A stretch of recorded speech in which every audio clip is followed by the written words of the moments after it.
تاسو خبر یې چې ځینې وخت خلک اسلام کې هم اسراف کوي او دا هغه وخت کېږي چې څوک وایي زه قرآن لوستل غواړم.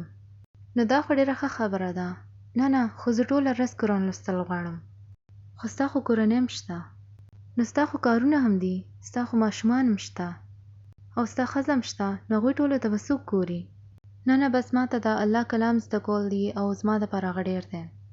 خو کوم قرآن تاسو لوستل غواړئ هغه تاسو ته وایي چې اول لاړ شئ او خپل کارونه وکړئ. نو دا دی هغه اسراف.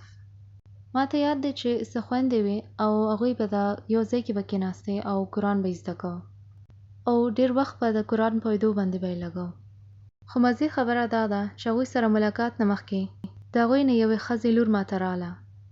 نو هغې ویل چې زه خبر یم تاسو دوی سره خبره کولو دپاره ځئ، نو تاسو زما مور ته ویلی شئ چې هغه دلته نه ځي؟ نو ما ویل څه؟ نو هغې ویل چې زه خپل مور ته ډېر یادوم، زه هغوی ته کله هم نه ګورم، که هغه کور کې وي نو خپل هیډفونز ولګوي او بس قرآن اوري او ما سره لږ وخت هم نه تېروي. نو زه هیله لرم چې تاسو به هغوی ته پوه کړئ. او بیا هغې راته وویل چې زه بس دې خبرې په وجه قرآن نه لوستل غواړم. نو زه نه غواړم چې زه هغوی په شان جوړه شم. نو کله چې زه هلته لاړم نو ما د هغې ماشومې یا هغې مور نوم وانخیستو، خو کوم څه چې ما ویلي وو هغه دا وو. نن به موږ یو آیت لولو: وإلى السماء كيف رفعت وإلى الجبال كيف نصبت. هغوی د اسمان نه دی لیدلی کوم الله به راوچت کړی دی. هغوی د غرونو ته نه ګوري چې څنګه الله هغوی له ځمکې باندې ایښی دی.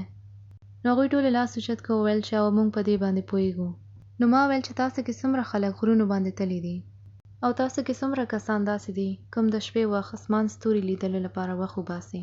نو هغوی ویل چې نه موږ سره دې کارونو دپاره وخت نشته.